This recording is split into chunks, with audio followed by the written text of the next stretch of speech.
विनती करती हूँ महारानी, मुझे बता दीजिए मेरा पुत्र कहाँ है, उसे मुझसे मत छीनिए। ये क्या कह रही है तू? मुझे कैसे ज्ञात होगा कि गरुड़ कहाँ है?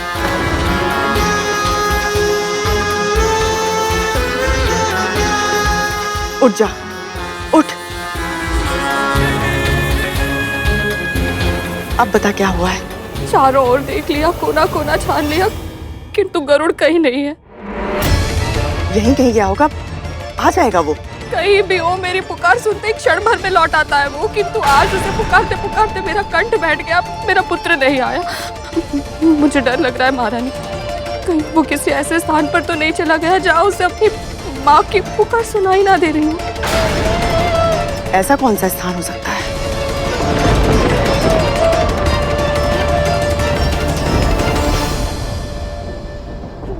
कहीं ये मुझसे कुछ छुपा तो नहीं रही?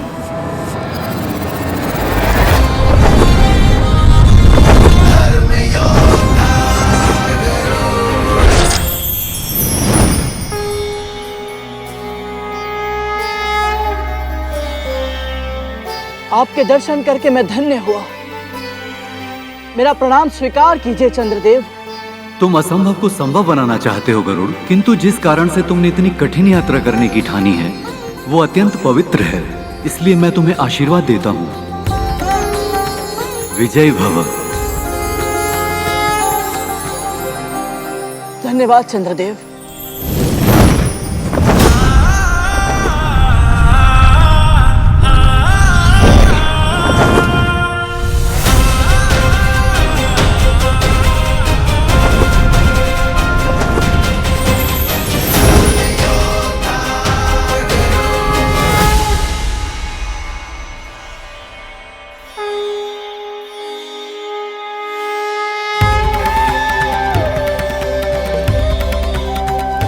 अंधकार को समूल नष्ट करने वाले, प्राणियों में शुभ और मंगल की भावना का संचार करने वाले भगवान श्री सूर्यदेव को मेरा प्रणाम।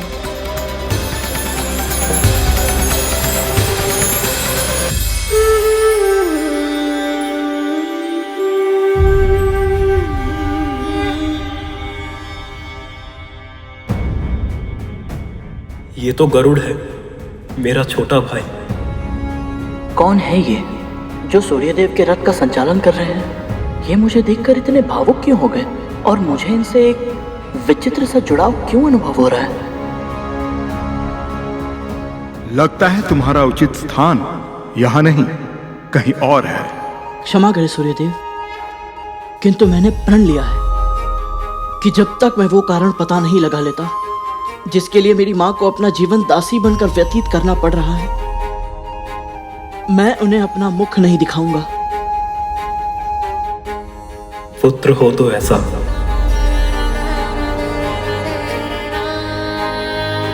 तुम्हारी भावना, इच्छा शक्ति, शारीरिक बल अद्भुत है गरुड़, और मेरा आशीर्वाद सदैव तुम्हारे साथ है। विजयी भव।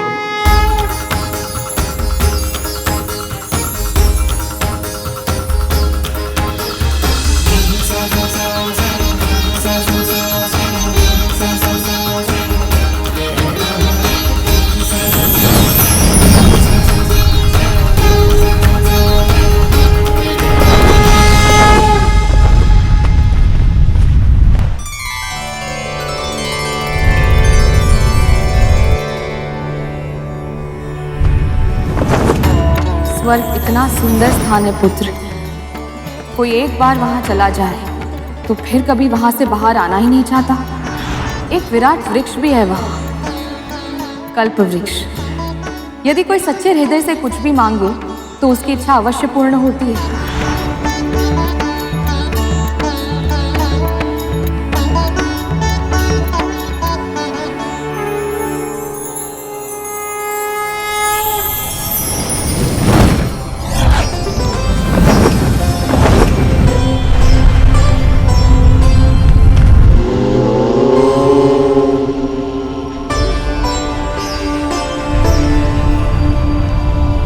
भूलोक के ऊपर तीसरा लोक है महरलोक।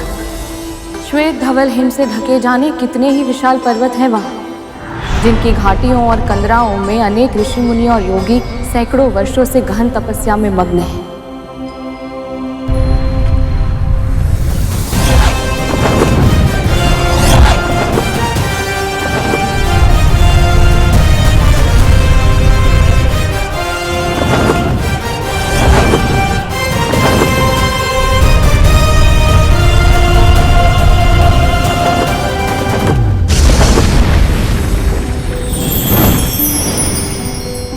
जनलोक पितामह ब्रह्मा के सबसे बड़े पुत्रों सनक, सनातन, सनंदन और सनत कुमार का निवास स्थान है। ना इन्हें कोई भौतिक कामना है, ना ही आध्यात्मिक इच्छा। ये चारों भाई एक साथ उदासीन भाव से संपूर्ण ब्रह्मांड में विचरण करते हैं। केवल दो ही लक्ष्य हैं इनके, भगवान विष्णु की भक्ति और ज्ञान का दान। आप सभी कुमारों को मेरा सादर प्रणाम। वैकुंठ में बिना अनुमति के प्रवेश करना असंभव है। तुम्हें द्वार पर ही रोक दिया जाएगा। पांचों इंद्रियों पर नियंत्रण खो बैठोगे तुम और पृथ्वी पर वापस फेंक दिए जाओगे। और नीचे गिरते समय तुम्हारा वेग इतना अधिक होगा कि तुम संभल नहीं पाओगे। तुम मारे जाओगे गरुड़। लौट जाओ, लौट जाओ। तेरे पुत्र पर तेरा नियंत्रण नहीं है और तू मेरे पुत्रों पर आरोप लगा रही है। मेरा वो आशय नहीं है महारानी। मैंने तो बस राजकुमारों को ये बात करते हुए सुना था कि गरुड़ के सामने उनके मुख से सत्य निकलने वाला था। सही सही बता, क्या शब्द सुने थे तूने? संकट को तो आप दोनों ने भी आमंत्रित कर लिया था। यदि तक्षक भैया और कालिया भैया समय पर आपको नहीं रोकते तो आप तो गरुड़ के सामने सारा सच उगल देते। अल्पबुद्धि। गरुड़ को हमारी शर्त के बारे में नहीं पता था, इसलिए मेरा मन कहता है वो कहाँ हो सकता है ये जानने के लिए हमें आपके पुत्रों से बात करनी ही होगी। अगर अपना भला चाहती है तो प्रार्थना कर कि गरुड़ को कुछ ना पता चला हो, वो किसी सामान्य कार्य से गया हो और शीघ्र ही लौट आए। कहाँ है तू गरुड़? मेरे मन में ऐसे विचित्र प्रश्न क्यों उठ रहे हैं कि कहीं तेरे प्राण संकट में तो नहीं? तुम मारे जाओगे गरुड़। अपना कर्म करते समय यदि भाग्य मुझे मृत्यु की ओर ढकेल दे, वैसे मृत्यु भी मुझे सहर्ष स्वीकार है ऋषिवर। और वैसे भी यदि मैं अपनी मां को दास्ता की बेड़ियों से मुक्त नहीं करा पाया तो मेरे जीवन का क्या ही लाभ।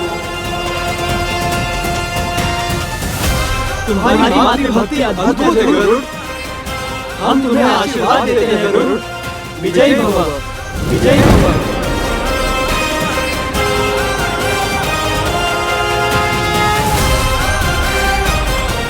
धन्यवाद।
ये सुनहरी आभा तुझे तेरे पिता से ही मिली है। उनके बारे में और बताइए ना।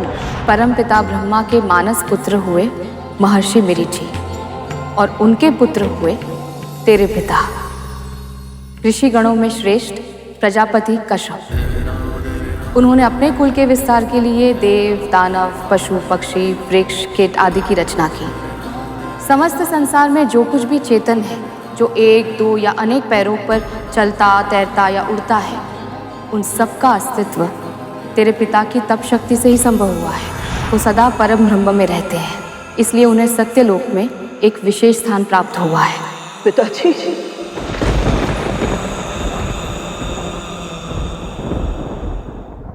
अथाह लाड़ किया मैंने, त्रुटियों को अनदेखा किया और अपराधों को क्षमा किया है, किंतु इसका अर्थ ये नहीं कि तुम सब अपनी सीमा लांघो।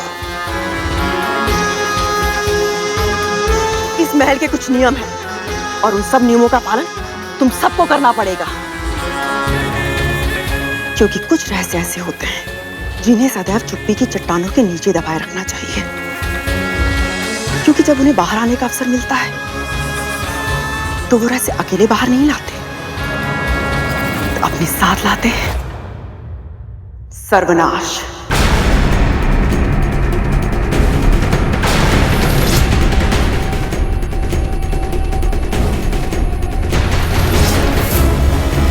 आपके पुत्रों को बड़ी से बड़ी चट्टानों के नीचे रेंग कर अपने शिकार को दबोचने का अभ्यास है मां। उन चट्टानों को पलटना हमारा स्वभाव नहीं है, ये आप जानती हैं। तक्षक भैया सत्य कह रहे हैं मां, हमने कोई नियम नहीं तोड़ा है और ना ही कोई रहस्य उजागर किया है। अवश्य इस दासी ने आपके कान भरे हैं हमारे विरुद्ध। केवल इतना बता दीजिए राजकुमार कि आज जब आप सब खेल रहे थे तो वहां क्या हुआ था?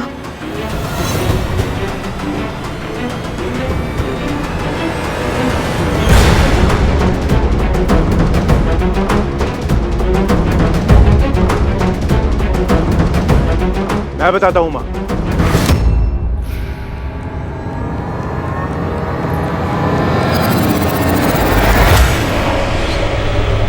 वो दासी पुत्र हमसे मित्रता करने का प्रयास कर रहा था मां। खेलते खेलते गेंद मानक पर्वत की मायावी मणियों में फंस गई और हमारे आदेश के बिना ही वो गरुड़ उसे ले आया और कहने लगा कि उसे हम बड़े भाइयों की सेवा करनी है, परंतु हमने उसकी चाटुकारिता पे ध्यान नहीं दिया मां। कह दिया कि हमसे संबंध बढ़ाने का प्रयास ना करे वो, है ना? भैया सत्य कह रहे हैं माँ। हाँ माँ, भैया सत्य कह रहे हैं। हाँ माँ सत्य कह रहे हैं।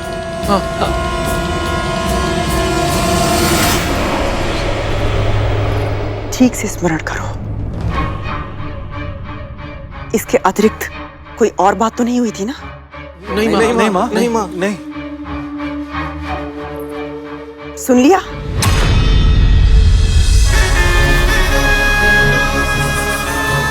अब तो तुझे विश्वास हो गया ना कि तेरे पुत्र के लुप्त होने का कारण मेरे पुत्र नहीं है। यदि तक्षक भैया और कालिया भैया समय पर आपको नहीं रोकते तो आप तो गरुड़ के सामने सारा सच उगल देते। माँ, वैकुंठ है कहाँ? कितनी दूर है? और वहाँ कैसे जा सकते हैं माँ? मैंने सुना था राजकुमार गरुड़ को कोई सत्य बताने वाले थे। सत्य क्या था? क्या उसका संबंध वैकुंठ से है? पुत्र गरुड़, ये क्या कर रहे हो? अपने उद्देश्य को भूलकर तुम यहाँ क्यों रुक गए? एक बार किसी कार्य को करने का निश्चय कर लो तो फिर मन को भटकने नहीं देना चाहिए। जाओ और अपने लक्ष्य को पूरा करो।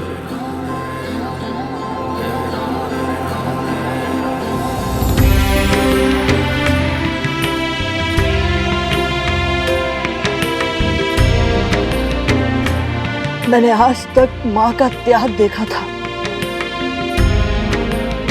आज आपकी तपस्या भी देख ली। अब मेरा निश्चय और भी दृढ़ हो गया है। मैं ऐसा पुत्र बनूंगा जिस पर आप दोनों को गर्व होगा।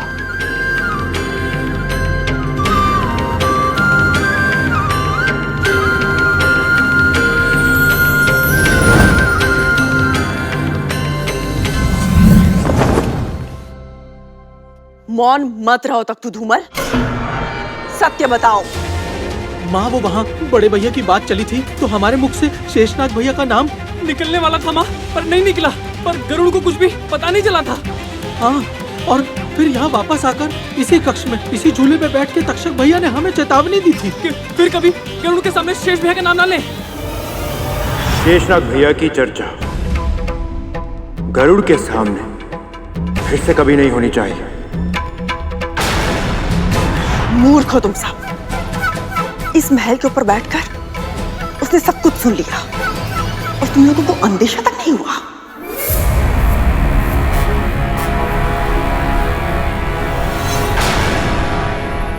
अति सदैव बुरी होती है विंता। आज तेरे पुत्र ने अति की बुद्धि लगाई है और अब वो अति का साहस दिखाने का प्रयास कर रहा है। उसे क्या लगता है शेषनाग से सत्य निकलवाना इतना आसान है? मिलना तो दूर, वो वैकुंठ के द्वार तक नहीं पहुंच पाएगा।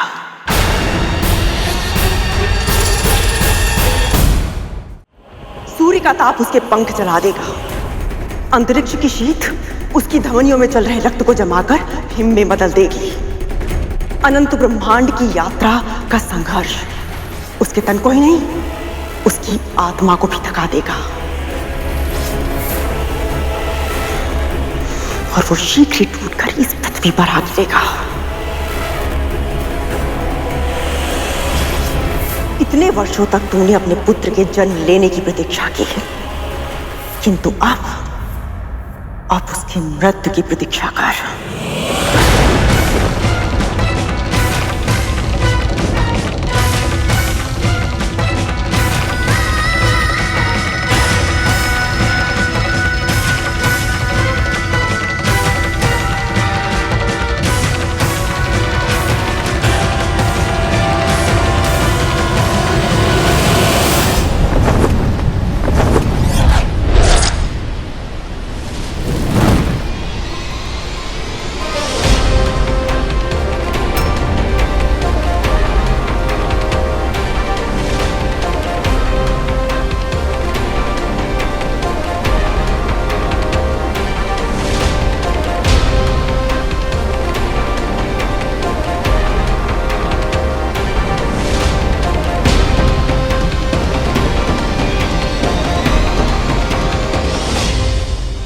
विरजा नदी उल्टी बहती है, वही वैकुंठ से पहले अंतिम अवरोध है।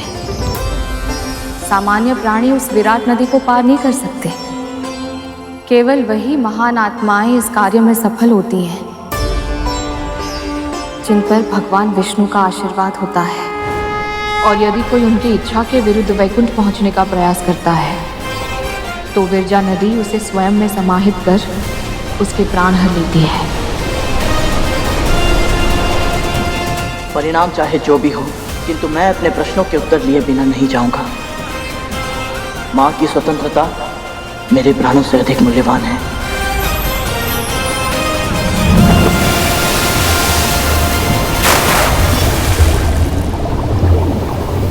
गरुड़,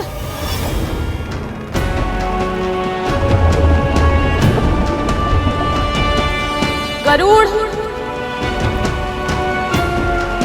गरुड़ मुझे छोड़कर नहीं जा सकता। मेरा पुत्र तो मेरे मन की बात बिना कहे ही जान जाता है, तो वो मुझे छोड़कर कैसे जा सकता है?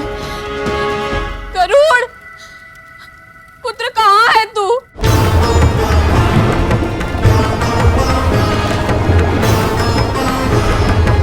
गरुड़, कहाँ है तू?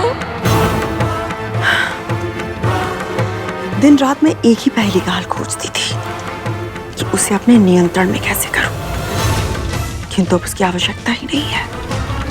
यदि सच में गरुड़ वैकुंठ के रास्ते पर गया है तो समझो वो कांटा मेरे मार्ग से सदैव सदैव के लिए हट गया है।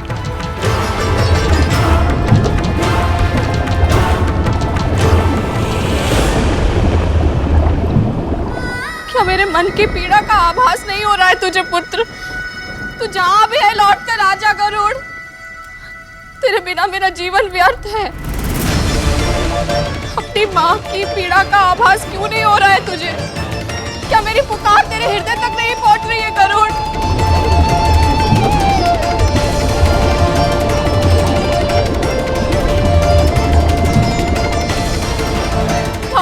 आजा गरुड़, लौट कर आजा।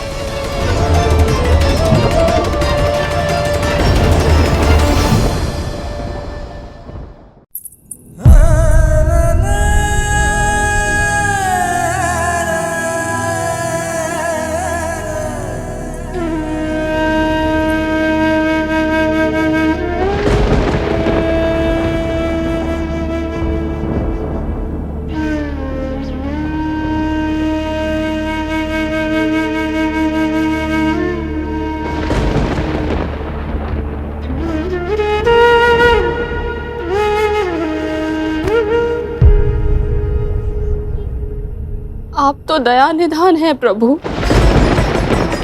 संकट में अपनी भक्त का साथ मत छोड़िए।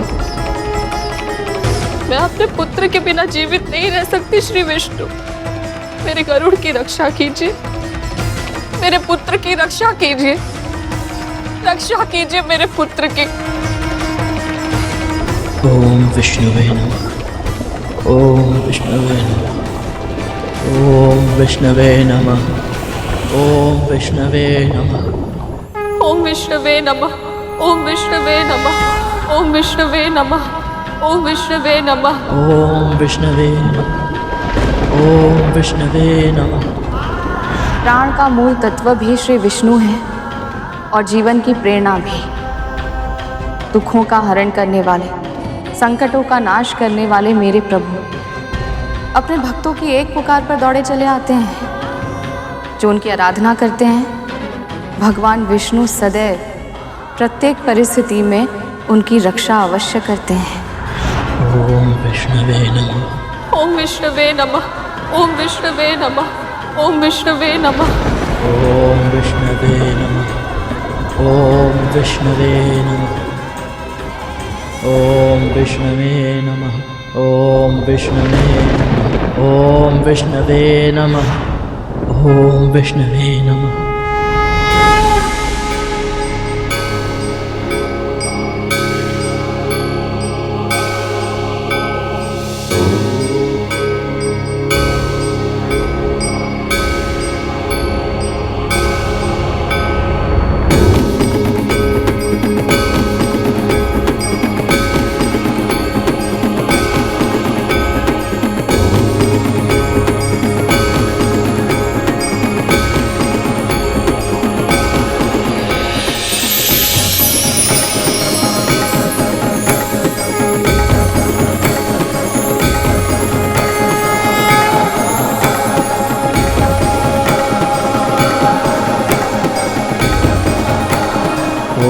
विष्णवे नमः, ओम विष्णवे नमः, ओम विष्णवे नमः, ओम विष्णवे नमः।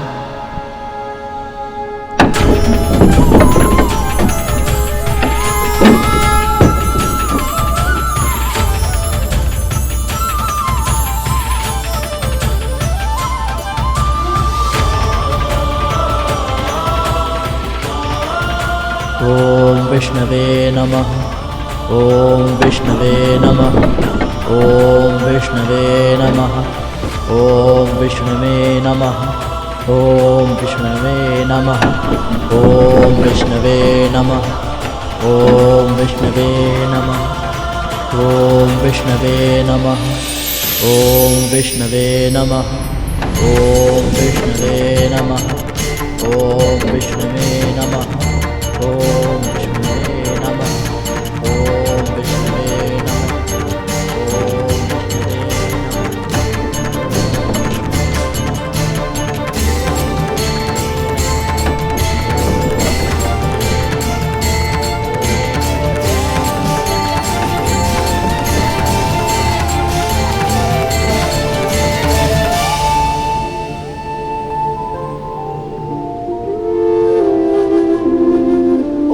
विष्णुवे नमः।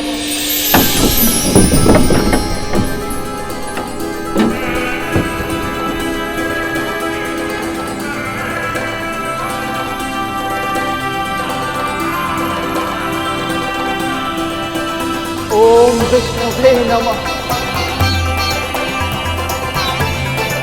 7 लोगों की यात्रा पूर्ण करके यहाँ आया, अपने उद्देश्य को पूरा किए बिना वापस नहीं जा सकता। मैं अपने लक्ष्य में सफलता अवश्य प्राप्त करूंगा ताकि अपने प्रण की लाज रख सकूं।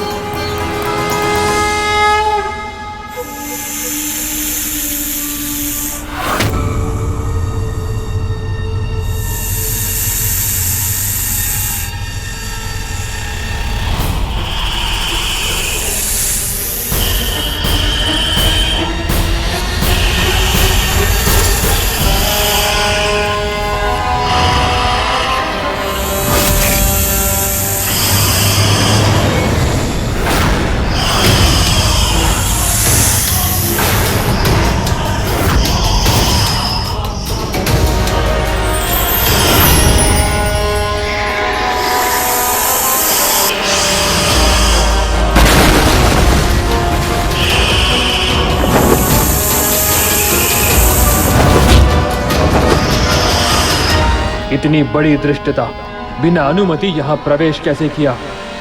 जब तक मैं अपना प्रण पूर्ण नहीं कर लेता मैं पीछे नहीं हटूंगा।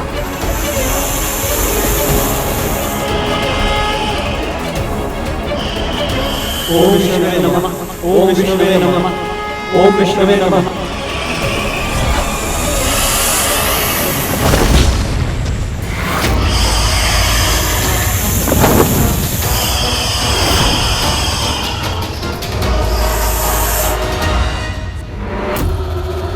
तू कितना भी प्रयास कर ले कद्रू, नियति से जीतना संभव नहीं है।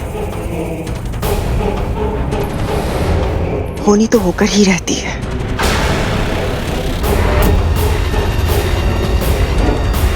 पर सच में कहीं गरुड़ सारे संकटों को पार कर सच्चाई जान गया तो?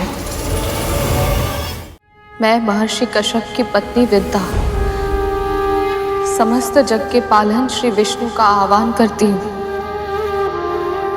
यदि मैंने आपकी आराधना सच्चे हृदय से की है, यदि आपकी भक्ति का तनिक भी पुण्य मैंने अर्जित किया है, यदि कभी भी मन से, वचन से या कर्म से परोपकार किया है, तो आज मुझे उसका फल दीजिए प्रभु। मेरे पुत्र की रक्षा कीजिए, मेरे गरुड़ की रक्षा कीजिए।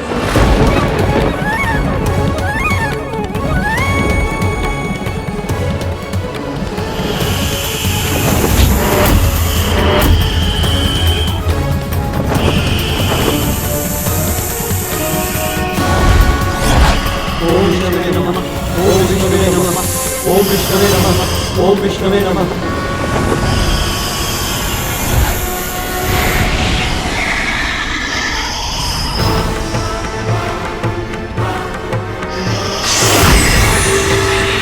उसकी सहायता कीजिए प्रभु,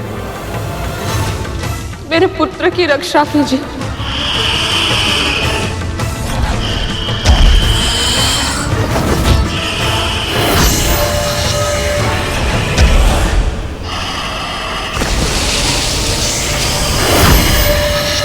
उसने आपके धाम वैकुंठ में प्रवेश करने का प्रण लिया है, इसके लिए उसे दंड मत दीजिए। अपनी भक्त की पुकार सुनिए श्री विष्णु, उसकी रक्षा कीजिए।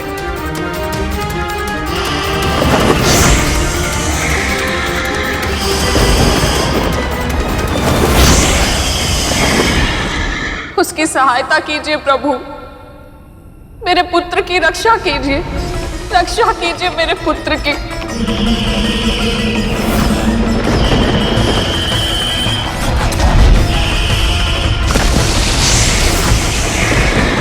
श्री विष्णवे नमः, श्री विष्णवे नमः, श्री विष्णवे नमः, श्री विष्णवे नमः, श्री विष्णवे नमः,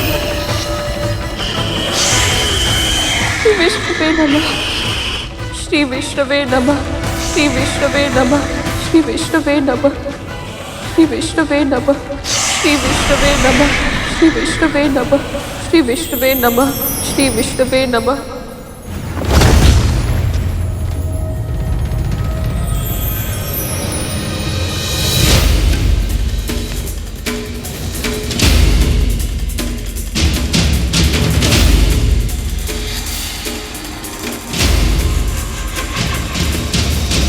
क्या संबंध है तुम्हारा विंता माँ से? ब्रह्मपुत्र कश्यप और दक्ष प्रजापति के पुत्र माँ विंता का पुत्र हूं मैं, गरुड़।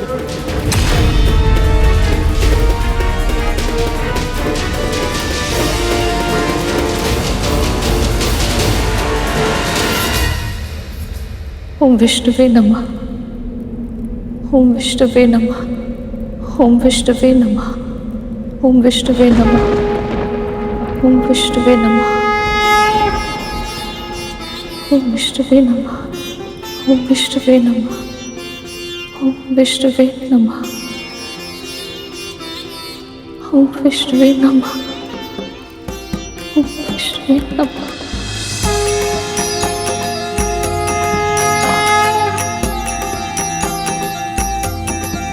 मेरी पुकार सुन ली आपने। आपका कोटि कोटि धन्यवाद प्रभु।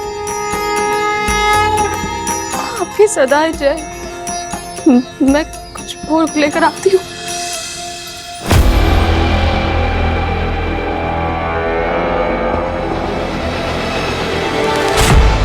तेरा पुत्र जीवित है, इसका अर्थ ये नहीं कि वो जीवित लौट भी पाएगा। दीदी, महारानी, ऐसा मत कहिए। आपको जो दंड देना है आप मुझे दीजिए। अपने क्रोध का पात्र मेरे पुत्र को मत बनाइए। संसार का नियम है, हर कर्म का प्रतिकर्म होता है। तूने अगर अपने पुत्र गरुड़ को वैकुंठ का रास्ता बताया है तो ये तेरा कर्म था, फल तो भुगतना ही होगा।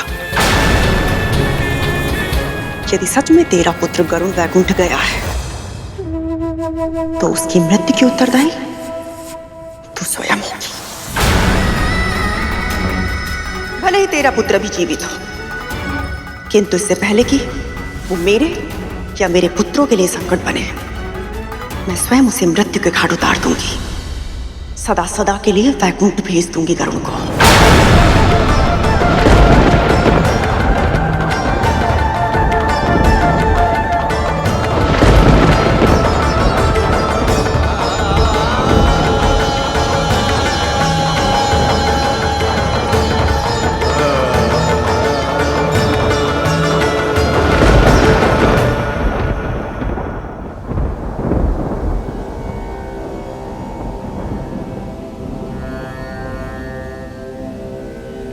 माँ ने वैकुंठ के विषय में जितना मुझे बताया था, ये स्थान तो उससे भी अधिक विशेष है।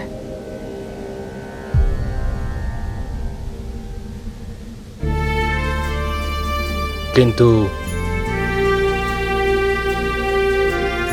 यही कहना चाहते हो ना? किंतु? हाँ, किंतु यहाँ कोई दिखाई क्यों नहीं दे रहा? सब श्रीहीन सा लग रहा है। भैया, प्रभु विष्णु और माँ लक्ष्मी कहाँ हैं?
पुत्र के वियोग में कहीं इसने अपना मानसिक संतुलन तो नहीं खो दिया?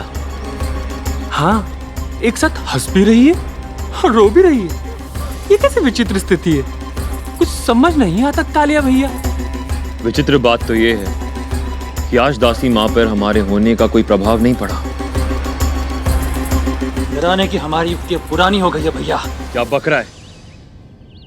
सत्य ही तो कह रहा है धूमल।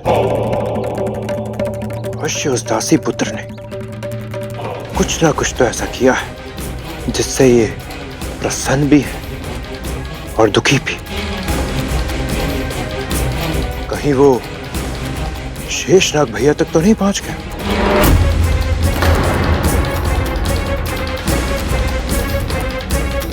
यह असंभव है भैया, और अगर ऐसा हो भी जाता है तो आपको क्यों लगता है कि हमारा सगा बड़ा भाई हम नागों को छोड़ के एक पक्षी का पक्ष लेगा?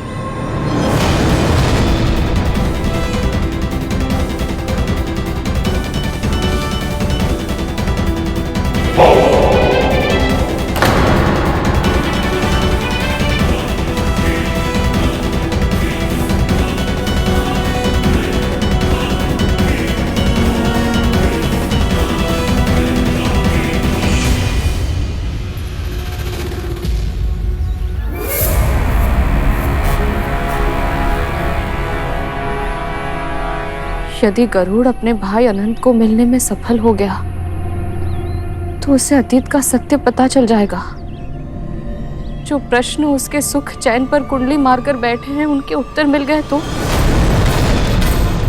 मेरा सत्य आज मेरे ही पुत्र के प्राणों का शत्रु बन गया है। अपनी त्रुटियों के कारण अपने पहले पुत्र अरुण को तो कष्ट का भागी बना चुकी हूं मैं। अब गरुड़ को भी मेरे पापों का दंड भुगतना होगा। नहीं, मैं ऐसा नहीं होने दे सकती, किसी भी मूल्य पर नहीं।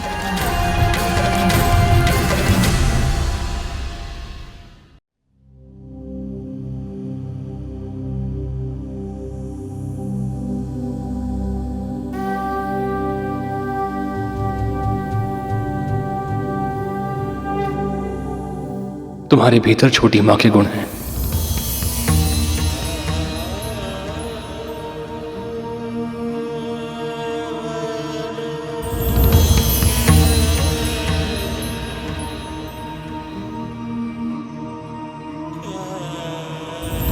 इससे अधिक गर्व की बात मेरे लिए और क्या हो सकती है भैया। माँ ने जब मुझे आशीर्वाद दिया था कि मैं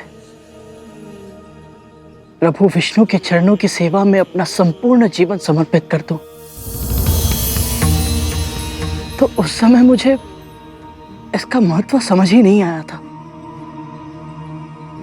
किंतु आज परमात्मा के साक्षात दर्शन करने के बाद मुझे यह आभास हुआ कि मां ने मुझे जो आशीर्वाद दिया था उसके पीछे मेरे लिए इतने बड़े सुख की कामना छिपी थी।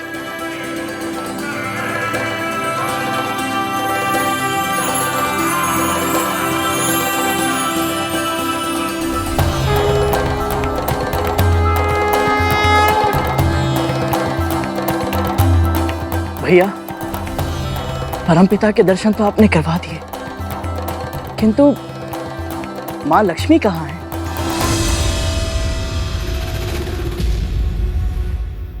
माँ लक्ष्मी और प्रभु का वियोग हो गया है, और इसी कारण दुखी होकर प्रभु गहन ध्यान में चले गए हैं।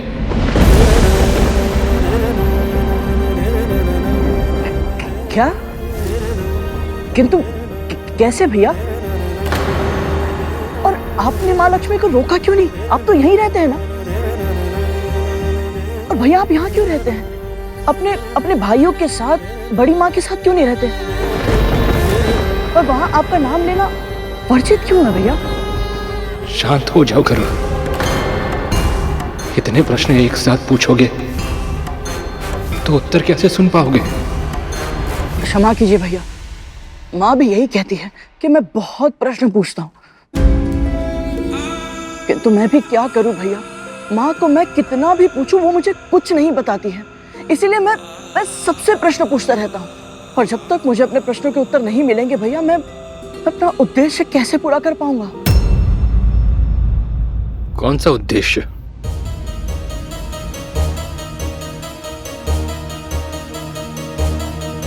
मेरे जीवन का एकमात्र उद्देश्य है अपनी माँ को आपकी माँ की दास्ता से मुक्त कराना।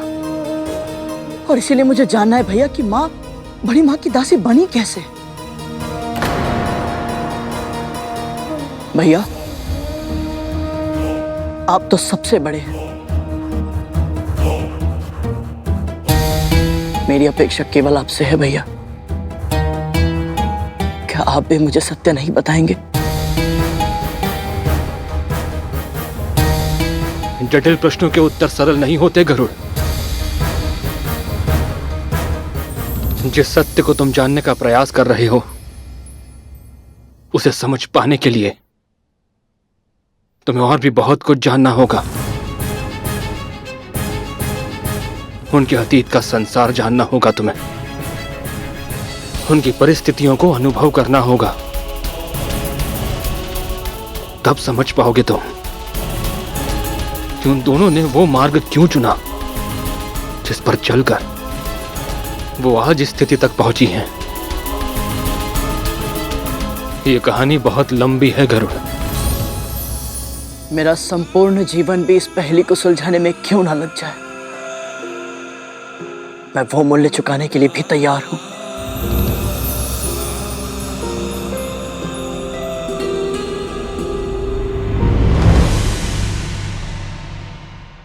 ठीक है गरुड़, मैं प्रारंभ से आरंभ करता हूं। पहले ब्रह्मांड ऐसा नहीं था जैसा आज है, केवल शून्य था, केवल ओम का नाद था चारों ओर।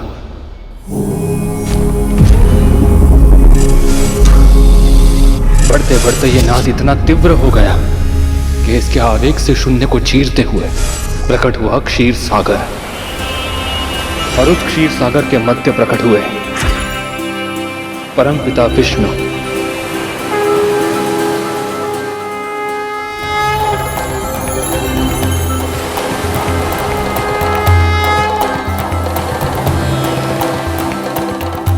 फिर प्रभु विष्णु की नाभि से एक कमल के ऊपर ब्रह्मा जी की उत्पत्ति हुई।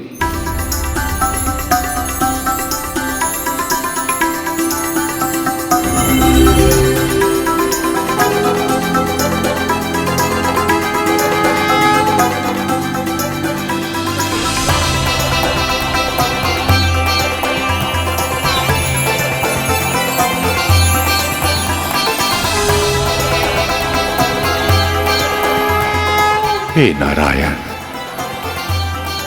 मैं कौन हूं और मेरे जीवन का उद्देश्य क्या है? ब्रह्मा हैं आप, और आपके जीवन का उद्देश्य है सृष्टि का सृजन करना। जो आज्ञा प्रभु। सृष्टि के सृजन के लिए ब्रह्मा जी ने 10 मानस पुत्रों को जन्म दिया जो प्रजापति कहलाए। ब्रह्मा जी ने उन्हें आज्ञा दी कि वे सब अपनी अपनी संतानों को जन्म देकर सृष्टि का विकास करें, और इन सभी में प्रमुख थे मरीचि और दक्ष प्रजापति। प्रजापति दक्ष की 17 पुत्रियों का विवाह प्रजापति मरीचि के पौत्र प्रजापति कश्यप से हुआ।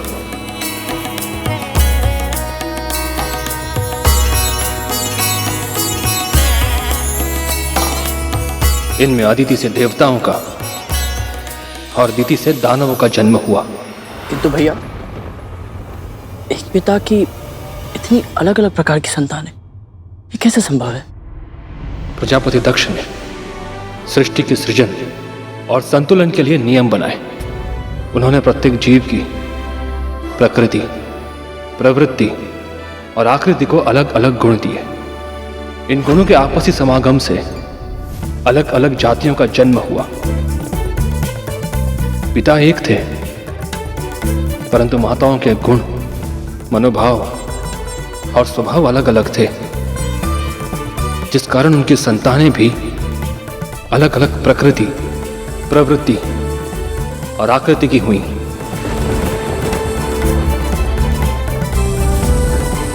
आदित्य और दिति की संतानें तो एक दूसरे से बिल्कुल ही विपरीत स्वभाव की थीं। देवताओं में सत्व और रजस गुण थे, जबकि दानवों या असुरों में रजस गुण होते हुए भी तमस गुण की प्रधानता थी। आसुरी प्रवृत्ति प्राणी को शांत नहीं बैठने देती। उसका मन सदैव इसी में लगा रहता है कि कैसे वो किसी से कुछ छीन ले, दूसरों को कष्ट पहुंचाए, सभी कुछ नष्ट कर दे। उनके इसी विनाशकारी स्वभाव के कारण उनका युद्ध देवताओं से होने लगा और समय के साथ साथ ये देव असुर महासंग्राम में बदल गया। असुर केवल अपनी शक्तियों का फुहड़ प्रदर्शन करना जानते थे, जबकि देवता देवराज इंद्र के नेतृत्व में संगठित थे और कौशल के साथ दैवीय शस्त्रों से युद्ध करते थे। असुर बार बार हारने लगे।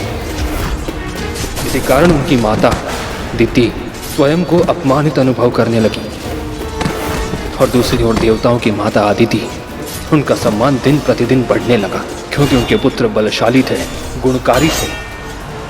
देवी आदित्य की, देवी आदित्य की, देवी आदित्य की, देवी आदित्य की, देवी आदित्य की।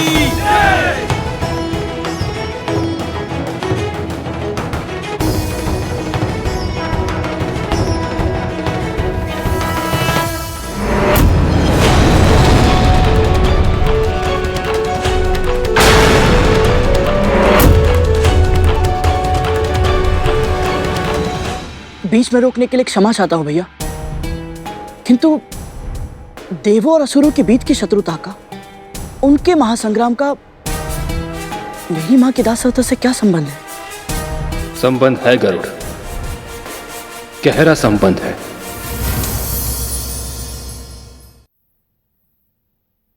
हमारी सृष्टि की रचना बहुत ही अद्भुत है गरुड़।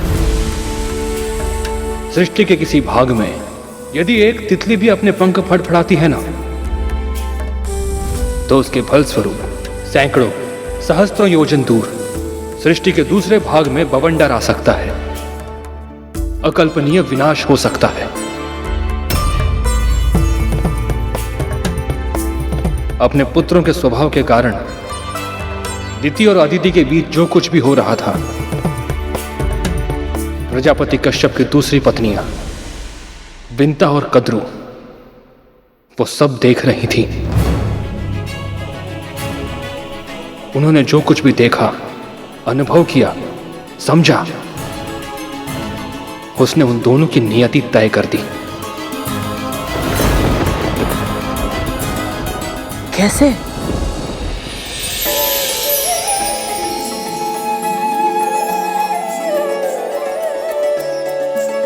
आज जीत के दिखाओ तो मानू। अभी दौड़ समाप्त नहीं हुई दीदी।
कैसे जीत जाती हो तुम विंता?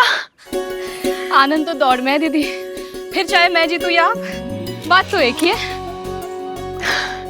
सच कहा तुमने, असली माँ तो फलका नहीं, कर्म का होता है। तुम्हारी यही बातें मेरा मन मोह लेती है। बस बस दीदी, प्रशंसा अभिमान को जन्म देती है और मैं नहीं चाहती कि मैं कभी भी अपने नाम से विपरीत आचरण करूं। सदैव विनीत रहूं, यही इच्छा है मेरी। लो, हम कर्म की बात कर रहे थे, किंतु वो कर्म करना भूल गए जिसके लिए हम यहाँ आए हैं।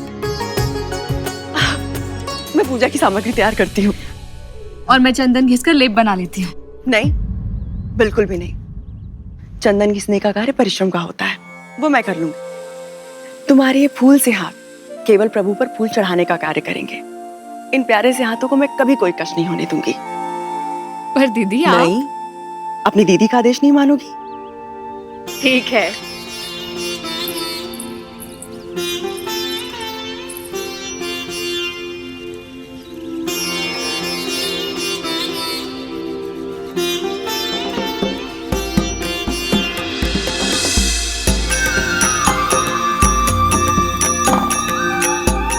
इन दोनों बहनों का आपसी संबंध समझना हो तो उस झरने की कल्पना करो जिसमें जल के स्थान पर बहता था एक दूसरे के लिए असीमित अथाह स्नेह, शब्दों में जिसकी व्याख्या करना असंभव है। ऐसा था इनका प्रेम, अद्भुत, अतुलनीय। जानती हो मैंने अपने प्रभु से क्या कामना की है? कि जब भी मेरे पुत्र हो वो अदिति के पुत्रों से अधिक शक्तिशाली हो। जितना अधिक बल मेरे पुत्रों में होगा मुझे उतना ही अधिक सम्मान मिलेगा। पर दीदी, मुझे लगता है कि अदिति दीदी का सम्मान उनके पुत्रों के शक्तिशाली होने के कारण नहीं होता। वो तो इसलिए होता है कि उनके पुत्र संस्कारी हैं। मैंने भी श्री विष्णु से प्रार्थना की है कि मुझे भी ऐसी ही संतान दीजिएगा, सात्विक और सद्गुणी। माँ को इतनी अपेक्षा है मुझसे और मैं उन्हें पूरा नहीं कर पा रहा हूँ, उनको दास्ता से मुक्त नहीं करा पा रहा हूँ। जो फूलों तक को कष्ट नहीं होने देती उन्हें इतने कष्ट भोगने पड़ रहे, क्यों? कभी कभी अनजाने में हुई भूल का बहुत बड़ा मूल्य चुकाना पड़ता है गरुड़। विंता माँ के साथ भी कुछ ऐसा ही हुआ था।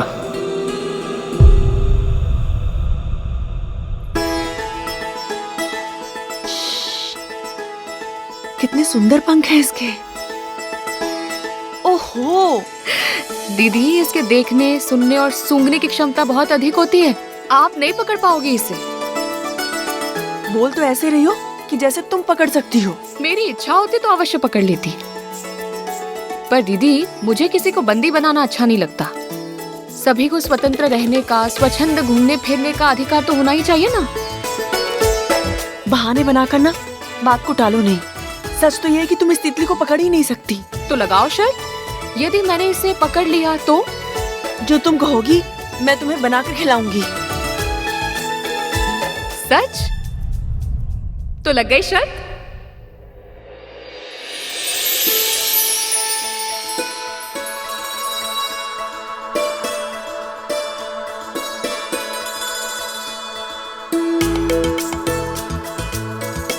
एक ही स्थान पे खड़े होकर उसे देखती रहोगी और उसे पकड़ने का प्रयास भी करोगी। वो श्वेत पुष्प देख रही हो? उस पर उसके बैठने की प्रतीक्षा कर रही हूँ। तुम्हें कैसे पता कि वो उस पे बैठेगी या नहीं? यदि नहीं बैठी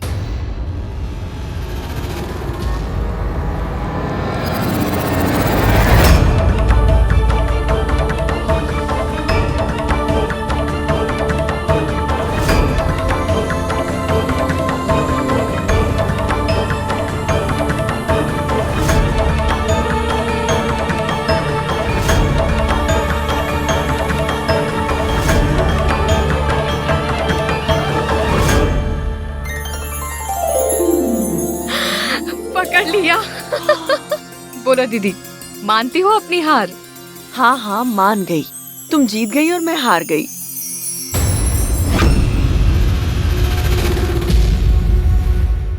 इसका पंख टूट गया क्या? क्षमा करना तितली, तुम्हारी वेदना का पता ही नहीं चला। अनजाने में बहुत बड़ा अपराध हो गया मुझसे।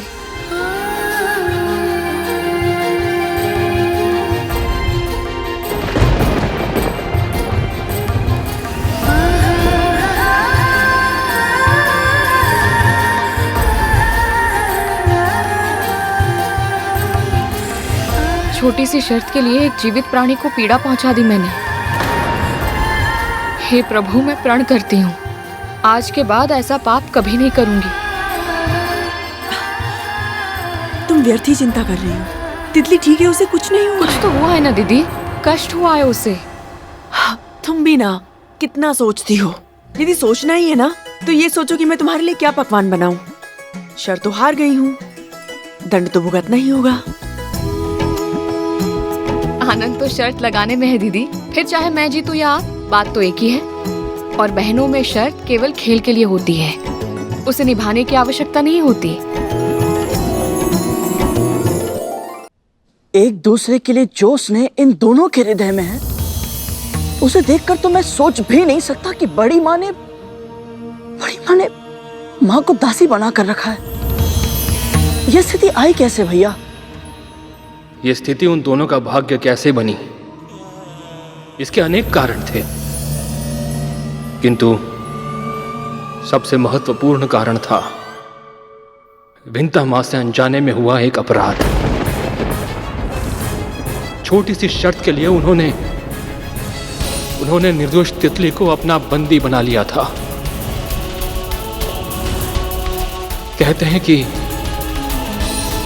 किसी निर्दोष को अगर कोई कष्ट पहुंचाता है तो उसे अपने कर्मों का फल इसी जन्म में भुगतना पड़ता है, किंतु अनजाने में हुए इस अपराध का दंड विंता मां को कब और किस रूप में मिलेगा, इससे वो दोनों ही अनजान थी।